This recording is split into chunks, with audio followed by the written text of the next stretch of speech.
my physics lab number 4 on oscillations. First, we have the introduction. Okay, what is this lab's purpose? Well, we want to analyze the motion of a mass on an oscillating spring as it swings back and forth as well. And then we want to use this data to determine the time of the mass's period of its oscillations. The tools we used were Tracker, which we used to track and plot the mass's motion from the video we were given. And then we use GlowScript to model the mass's motion as it oscillates. The fundamental physics principles we use were the change in energy equation, or the energy principle, which states that the change in energy is equal to the work done by the surroundings plus the heat lost, which can also be written as the change in energy is equal to the change in kinetic energy plus the change in potential energy. And for this lab, the potential energies are gravitational and spring potential energy. We use the force equations, which are for this lab the spring force equation and the gravitational force equation, which we use to find the net force. And then we use the position and velocity update formulas, where we plugged in the net force to update the mass's position. The lab's results were that we found that both the mass and the model's motion resembled each other. The energy principle was satisfied because the change in energy was 0 overall, and we saw that it was more accurate to estimate a period by considering the motion in all directions instead of just focusing on one, like the x or y direction. When we modeled the experiment, we assumed that there are no other forces acting on the mass except for gravity and the spring force, and that the system is the ball, spring, and earth system, and the surroundings are anything else, so air or friction from the spring or anything else.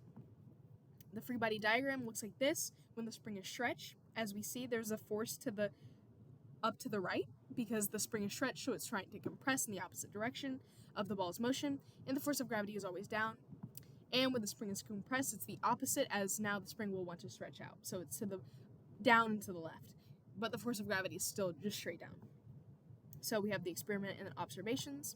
So the lab procedure from the video was to drop the mass from rest, and then we uploaded this video to Tracker to track the mass's position, and we got the initial position is negative 0.108, negative 0.643 meters, and it looked like this.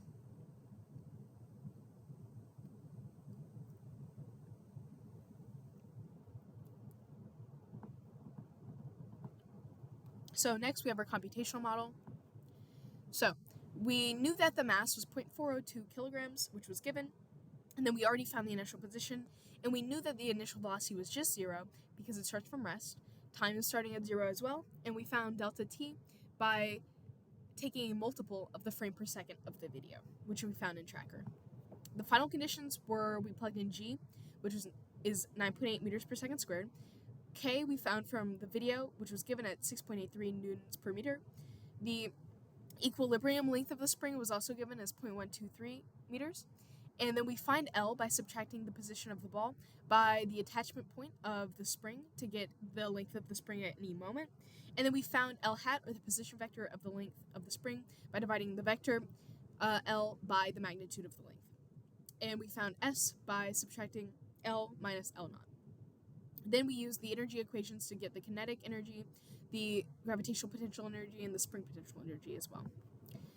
The other conditions, we then plugged in these values for energy into the initial energy values, and then we found the force of gravity using the gravitational force equation, and as well for the force of the spring. We added these forces together to get the net force, and then plugged in this net force to the velocity update formula, and then plugged in that new velocity to the position update formula. However, because the spring force is a non-constant force, we then had to update the spring force as well. And then at the end, we calculate the change in energies for all of our energy values, which is kinetic energy, the gravitational potential energy, and the spring potential energy.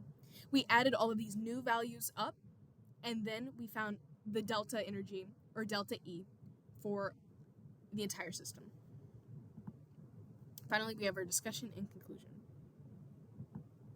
So, our lab results show that our model and our experiment were extremely similar, as we see here. And in the video, we see the model is the blue ball, and the red ball is our experimental values, and they're extremely similar. However, there are some discrepancies, as we see.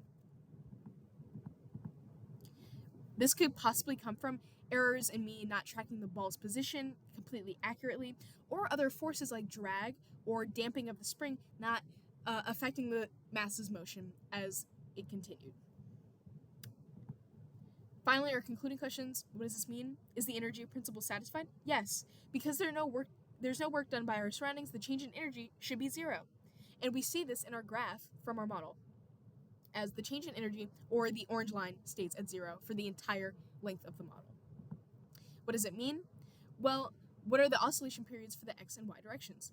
We see when we find the oscillation periods for both directions, they're different, which shows that it's better to consider them at the same time instead of splitting them up into different directions. Thank you.